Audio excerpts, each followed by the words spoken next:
Okay, we're here with Reverend Wenzinger of Sarah Jane Johnson Church, and he's agreed to give us an interview, his perspective on the health sciences campus and its implications for Johnson City and even for people that he serves. So we're going to begin by asking a question. How long have you been here?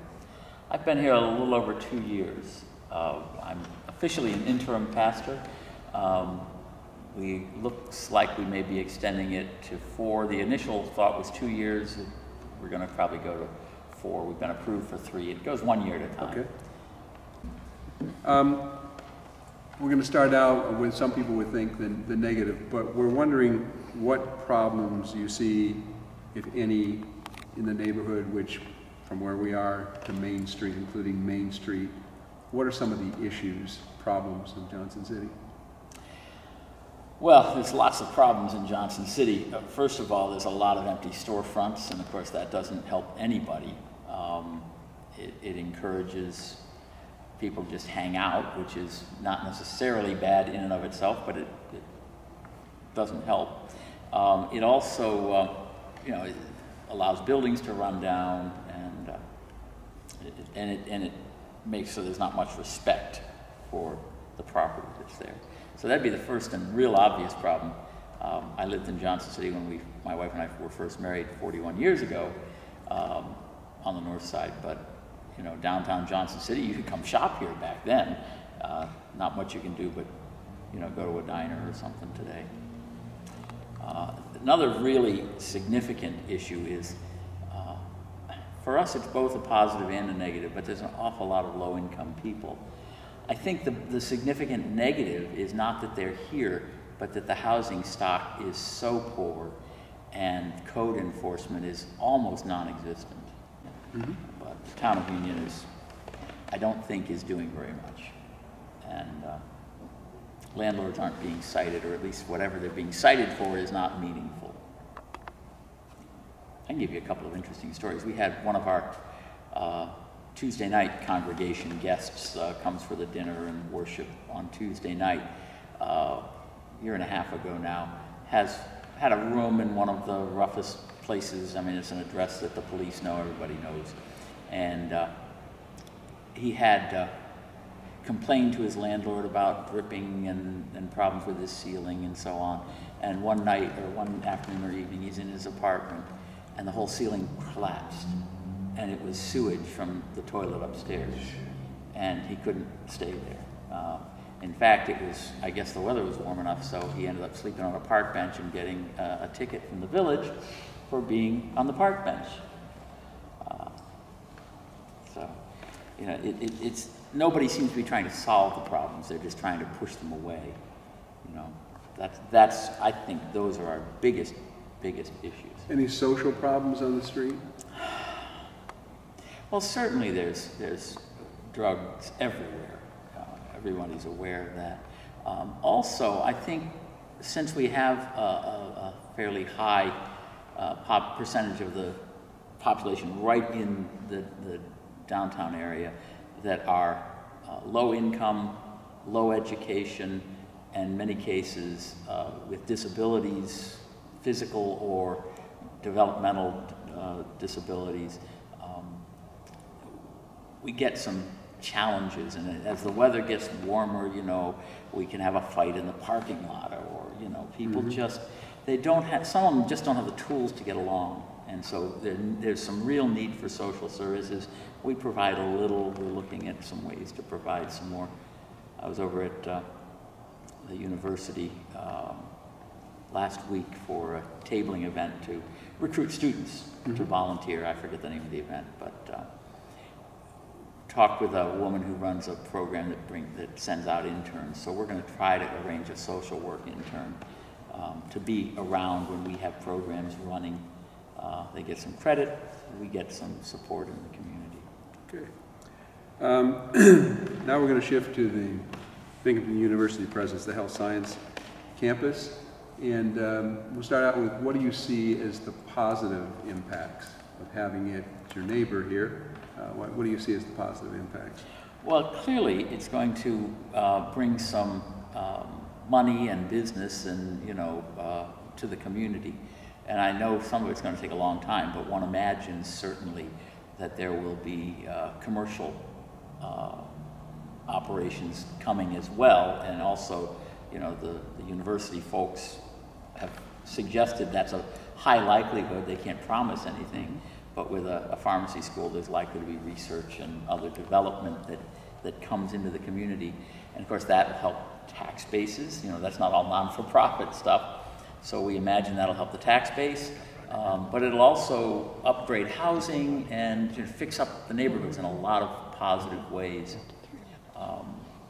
There's a lot of empty buildings, and just to see, right now there are 3 buildings, 2 under construction, and the one that will be the nursing school will be 2 of the old shoe factory buildings that are going to be renovated instead of being empty or nearly so. That's huge. And another building that's going to be torn down, and something sooner or later is going to go over there that the university owns. So we're excited to see all of this, and it literally is in our backyard. We're excited to see all of this development happening. Of course, there's a downside. That's what we want to go to next. Oh, good. I'm jumping ahead. No, that's great. This transition here. But there are probably some other upsides. Just having people in the community is also going to develop, one imagines, some retail along Main Street, some housing improvements, just a number of things, all of which will be positive. Then we'll go to the negative. The negative side of that is that we've got a lot of low-income people, and there is, as far as we can see, no plan of what to do with them. I think, you know, I know Greg Deemy, and I know a couple of people on the village board, but I don't think they have a plan for what to do. I think they're almost relieved that somebody's coming so that these people, or those people, and I've heard those words used by our leaders, you know, will maybe disappear. They haven't said that part, but it almost feels like an understanding. Maybe they'll move to Endicott. Maybe they'll go away and we won't have to worry about them. And that's a huge concern for us. As I told you, I don't know if the camera was running earlier, we've got a free meal every Tuesday night here that's been going on for 28 years. And we serve 80-ish at the beginning of the month. By the end of the month, when people are running out of money and food, our average is 120 to 140. If I can say, because I don't know if it was on the tape earlier, I like the way you designate you have 2 congregations. They are. One night, there'd been altercations 2 or 3 weeks in a row, and so at the beginning of the dinner, he said, "Now you know what you're here for," and he expected them to say, "Yeah, to eat and go home." And they said, "Well, we came to worship, we came to pray, we came to sing." The food was about the 5th thing on the list, and that's when I knew it was a congregation. Nice. They're a congregation, and they love to come for dinner. I think fellowship was on their list before they got to dinner, too. So we try to create an environment that's safe and feels like being in church, although it's a noisy church. So on the downside, you've identified the low income without basically a plan. Yeah, I don't think there's a plan for housing. I don't think there's a plan to value them as citizens of the community in any way. And, you know, they belong to all of us. I think we closed down the psych center and Yes. pushed people on the street. Some of these people, you know, 30, 40 years ago would have been living at the psych center. And now they have maybe a case manager through Catholic Charities, somebody who manages their money because they can't do that, but nobody who argues on their behalf against an absentee landlord or any of those kinds of issues. I'm sorry, I interrupted. No, not at all. I was just going to say a word we're hearing from other people we're interviewing that I think you're implying is the fear of displacement of those. If you don't provide opportunities housing somewhere, then they're going to be pushed out. Is that accurate? It is, and in fact, we would love to be part of the solution. This is hearsay at this moment, I guess. I don't know if I'm supposed to say this out loud, so I'll just say it's a rumor I heard. The YWCA was working on some kind of new housing project in the city of Binghamton, and they were denied. And I believe that's fact, but since I don't have factual basis, I'll share it as a rumor. The rumor is they're heading to Johnson City next, and I hope they get a better reception. And certainly I've already, it's on my list for this week to contact somebody over there, find out who's doing it, and say, how can we help? You know, how can we help you get what you need here in Johnson City? Because we want you here. We need that kind of housing. Great. We've also had some conversations with a friend of ours who works for the village, who is very aware of grant monies and says, you know, if there's the right not-for-profit, there's grant money to do this kind of thing. The village itself can't do it. The grant money is for a not-for-profit to do housing projects. So I would love to find some partners. We can't take it on alone, but with the right people, it would be great to form a not-for-profit, not unlike, say, the First Ward Action Council in Binghamton, that focuses on housing needs in Johnson City. That, I think, is exactly what's needed. Okay, thank you. I'm going to shift. We've talked about what the university is trying to do with its resources here. One of the questions we're asking is, we've talked about some of the problems in the village, but what do you think the village should do, could do, to improve the chances of more development here and more success for its population? Well, I think the very first thing is there needs to be a plan. And President Stenger said that last week, in fact, you know, that there needs to be some kind of a development plan, and the university would be supportive of that. You know, he was kind of hinting, I think, subtly. That's exactly right. There needs to be a plan in place. How do we, what do we expect to do? Are we going to do some low-income housing? Are we going to set aside a neighborhood for that?